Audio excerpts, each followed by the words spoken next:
Finally, some good news for the Paytm users. Before the seizure of the banking operations for N18V Communication, the parent company of Paytm, finally there is a relief for this very company.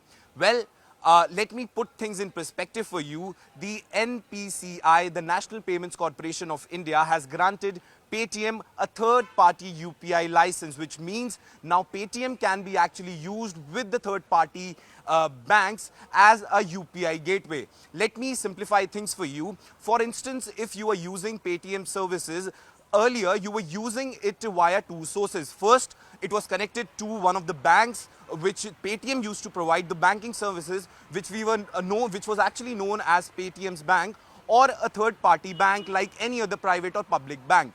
Now, with the seizure of operations on 15th of March, which is ought to start in the next 24 hours, gives a sense that all the services for making a payment were to be seized for the Paytm app. But now, with NPCI granting this very license to Paytm, actually what can happen is the Paytm app can be used just like another UPI app like Google Pay or Phone Pay, where only a third-party banking app is actually used to make a payment. And in fact, the Paytm or the company just acts as a bridge between the bank and the final transaction. So this is actually a big relief for all those people who were using Paytm. In fact, one added information is that 4 total banks have been actually chosen for this very service, to provide this very services, including the HDFC Bank, Yes Bank, SBI Bank, and in fact there is another private bank involved in this entire matter. In fact, all the Paytms,